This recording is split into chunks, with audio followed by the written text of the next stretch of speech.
What's good, y'all? It's your boy Ross back at again with another video. So we gotta talk about what happened on this episode of Friday Night SmackDown. It was a pretty good episode. Definitely got me hyped up to see what's gonna happen at this year's Wargames. I believe Wargames is next Saturday. But before we get into this video, I just want to say thank you to everyone for their prayers and concerns. I know a lot of you guys have reached out to me on the video. I talked about Blondie's passing yesterday, so I really do appreciate the comments on the video that you guys had sent in, and the love and support on Instagram and Twitter as well. And shout out to everyone that was part of the SmackDown live stream. Y'all were showing love throughout the stream for Blondie, so thank you guys so much. I'm gonna miss her.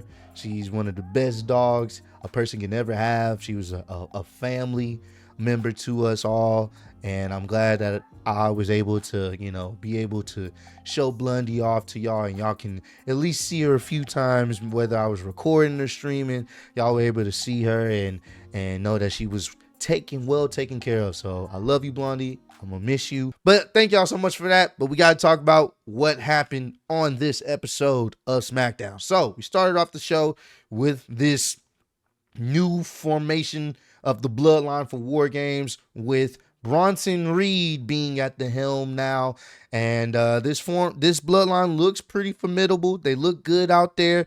Bronson Reed definitely adds a little bit more dangerous factor to the group as of now. So Solo comes out there. He does the normal stuff, wanting people to acknowledge him, but then he makes a statement. He's like, "Look, we got our guys. We're dominant. We're looking ready for Wargames, but this doesn't have to be the case. Look, Roman, you're not here right now, but when you get here, I think we should have a face-to-face. One more face-to-face, and I think you should surrender. I think you should go ahead, surrender. Don't even try to fight because you don't have another member. And when you finally surrender, I want you to acknowledge me as your tribal chief and join us." So we'll have that discussion later on tonight. Now, Roman is Roman. He'll never surrender. It could literally be 1v100. Roman will still never surrender. So that's not going to happen, but you're going to try to figure out we're trying to figure out how things are going to play out. Are we going to get a reveal of who's going to be the fifth member to help the OG Bloodline?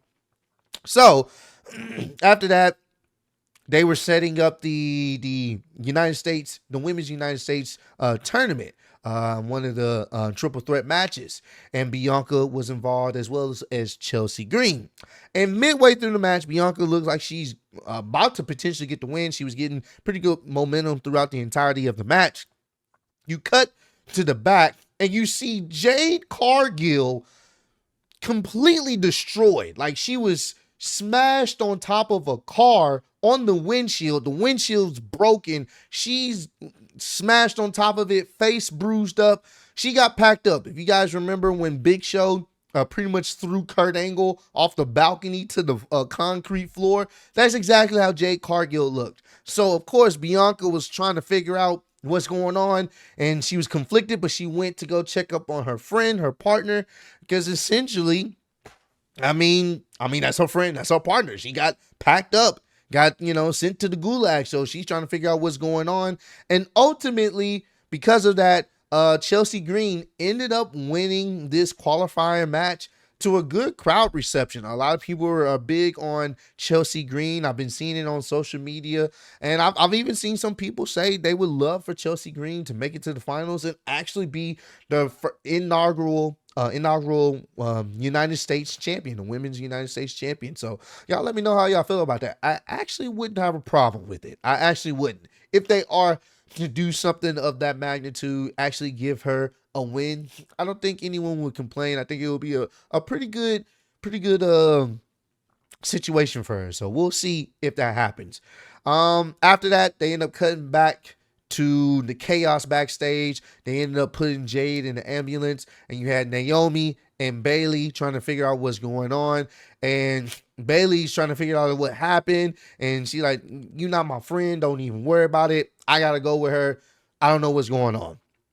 So we don't know who did it yet, but we're gonna find out, and we'll see how things play out with that. So next we got to talk about the Cody Rhodes and Kevin Owens segment, and this was fantastic. I love this segment.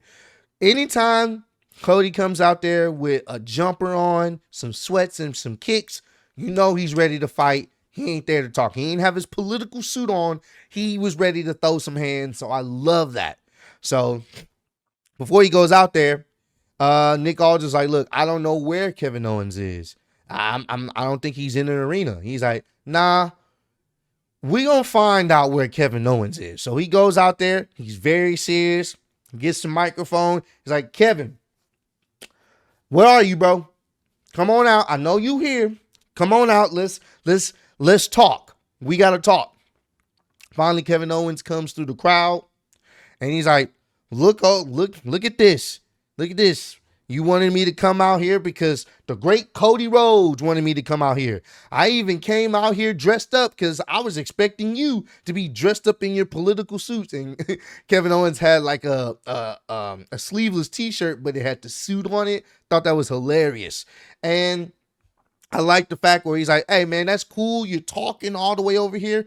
But how about you come in the ring so we can talk? And I can appreciate that because Cody was not having it. He was pissed off. He was upset. And I love to see that. He even tried to go out to the crowd, but then the security stopped him. He was trying to get out there to him, but the security stopped him. He was like, nah, I'm not going to come in there. I'm good where I'm at. And Cody's like, I'll come to you. But obviously, Nick Aldis was not trying to have a scuffle of sorts. So Cody gets back in the ring. And he's like, man, he's so confused and irritated at what Kevin Owens did. He's like, what was the purpose of you doing that? You crossed the line with Randy Orton. Why? Why would you have to do such a thing? And this is where things start to really heat up. And I don't do this justice, this promo. Y'all gotta go watch it for yourselves. This is some good shit. Kevin Owens gets fired up. He comes down to the ring. He stands on the announce table, and he lets it be known, look, I have been fighting with the Bloodline for 4 years. While you was gone, I was fighting with them. And the main guy, Roman, the guy was trying to end my career multiple times. So for you to come back, and not only the times that I've helped you, not only the times that I helped you and watched you finish your story, you come back to help the guy that tried to end my career. I am not the problem here. This is all on you. And he makes a fantastic point because if you want to be honest, it is Cody's fault. Because Cody helped Roman, this is what happened. I mean, it makes sense. The guy that's supposed to be your friend is helping the op that literally have been trying to end your career and end you for 4 years. Of course you should be upset. Of course you should be mad. Should you try to put someone in a hospital over it? I don't know. But of course you can understand why Kevin Owens feels the way he does. It is a heel turn that is justified and it makes sense and I can appreciate it. I love it. It was great. And I love Cody's response. Cody fired back up. He's like, that's what we going with. You're going to use that as an excuse of why you tried to end Randy Orton's career. That's what it is. No, Kevin Owens, you make so many excuses for yourself when you don't have to. You're a Grand Slam champion. You sit up here and you make it seem like you haven't done much of nothing in this company when you actually have. You've been doing a lot of great things for over 10 years. So you want to sit up here and blame me for a situation when that's not even the case. You know what your biggest problem is? You are your biggest problem. You are the reason why you're not in certain situations because you doubt yourself. And I love that he brought this up. You want to talk about something? Let's talk about earlier this year when you had the chance to pull the trigger and you didn't. My knee was messed up. You could have powerbombed me, but you didn't do it. you would be champion right now, possibly. But you didn't do it. You want to know why? Because you are your biggest problem. You are your biggest detractor. And I love the fact that both of these guys were saying truths about each other. Like, the reason why you're not at the top of the card or where you feel like you should be, because you always continue to doubt yourself and you always continue to shove yourself down. No one else has to do it. You do it. You doubt yourself. You put yourself in a lower category when you shouldn't. And the same thing with Kevin Owens talking about Cody. Like, man, the reason why all this happened because you sided with someone that was trying to actively end my career for years. So of course I'm going to be upset. And this was very, very intense. I love this promo between these guys. They really showed the fact, and pretty much Cody made it very clear. Look, hey, we can name it. I'll put the ball in your court. We can set up a match whenever, however, let's do it. Of course, Kevin Owens said, I'm going to do it on my time, not on your time. I'll let you know. But just remember this, Cody. I'm doing my job. And what happens to you is just me doing my job. I'm not going to show no mercy. I'm not going to, hold back. Whatever happens to you, you're asking for it. That's on you. And he made it very clear. He's like, look, I love Randy Orton. And you saw what happened to him. I hate you. So whatever happens then, that line will get crossed. And I love Cody's response. He's like, that's fine. That's good. I just want you to know that if you're going to cross that line, best believe I'm going to cross that line as well. I love the intensity from Cody. This is what we needed to see. This is great. Love how this played out. Definitely giving me CM Punk and Drew McIntyre levels of hate. Can't wait to see when they're going to set up this first match. This was fantastic, man. So after that, we cut back to the Bloodline. They're in their little private locker room area. And pretty much they don't have anybody else to essentially help. Jay was like, hey, maybe we should try Cody, see if he'll help. And Roman's like, nah, we've been there, done that. We're not going to hit up Cody. And then Sammy suggested, well, maybe we should try Seth one more time. And Roman looked at him like, he didn't even say nothing. It's just the look of, what? No. So that was off the table. Seth was off the table. And Roman pretty much said, look, at the end of the day, we don't need nobody else. This 4 right here is all we need. We're going to go out there and handle business. And, hey, if we die, we die together like they in some 300 movie. Like going against the Persians. That's pretty much what it was. Like all 4 of them versus this overpowered version of the Bloodline. So, and everyone was like, Sammy, Jimmy and Jay, they were both like yeet. And Sammy was like, all right, then, we doing this. All right, here we go. So I do like the fact that Roman's like, man, we ain't going out like no punks. If we gonna go out, we gonna go out on our shields, man. We ain't no pun intended, but we ain't gonna let them scare us, no matter what the odds are. So we get to the end of the show. Solo's out there. He's pretty much like, look, man, I love y'all, bro. Well, actually, no, they actually come out there too. So Solo comes out there, and then the Bloodline comes out there, and they get into the ring.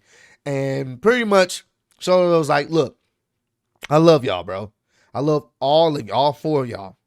All you have to do, submit, acknowledge me as your tribal chief, and join us. If you join us, we will be unstoppable. And truthfully, they would, because that would be a cheat code. 4 of them with the 5, that no one would beat them. Nobody. They literally would be destroying everyone. It wouldn't even be fun to watch. So he's like, just join us. I love all of y'all. I've always still had love for y'all. Just acknowledge me, surrender, and we will be unstoppable. But if you don't, and you see the odds are against you, you ain't got no wise man, you ain't got no fifth man, If you don't acknowledge me, you'll die where you stand right there. These niggas are making it seem like they are literally about to go into a coliseum and fight to the death, essentially. So once that was said, Roman gets the mic. He's about to say something, and all you hear is, ladies and gentlemen, Paul Heyman comes back out there. Paul Heyman look like he got a new spray tan. He ain't got no gray in his hair. He ain't got no beard. He looking good with the watch to match the dress shirt. He looking fresh. He comes out there. He's like, look, man. Hey, I know it's been a while after, I've been slammed through a table or whatnot, but my math does not serve me wrong here. We can't have a War Games and it's 4v5. You have to have a War Games. If you're going to have a War Games match, it needs to be 5v5. And he found the perfect person to help him out. Out comes CM Punk, bro. Paul Heyman enlisted the service of CM Punk. Crowd goes crazy. We go crazy. CM Punk runs down to the ring, and it is a brawl of brawls. It was a great moment.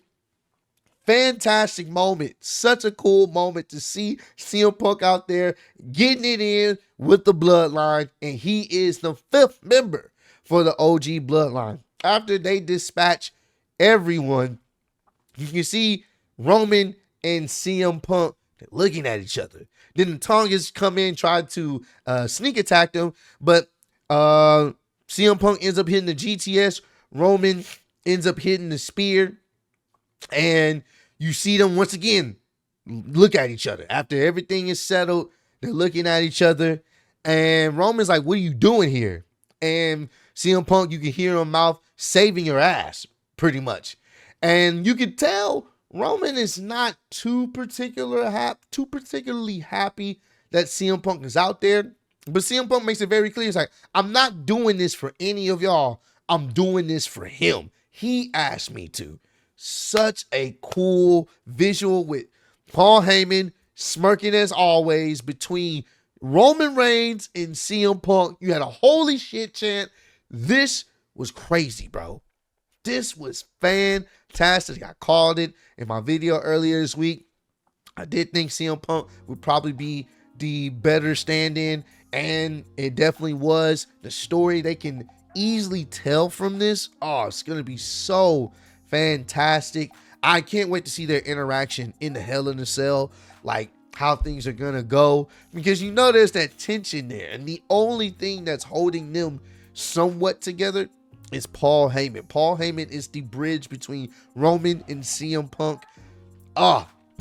The future stories they can tell with Roman versus CM Punk, it's going to be great. And I think we're going to get teases of that in this War Games coming up. So, but hey, this was a fun SmackDown. Love the way it ended. Got me really hyped for War Games coming up, man. Can't wait till next weekend. So comment down below.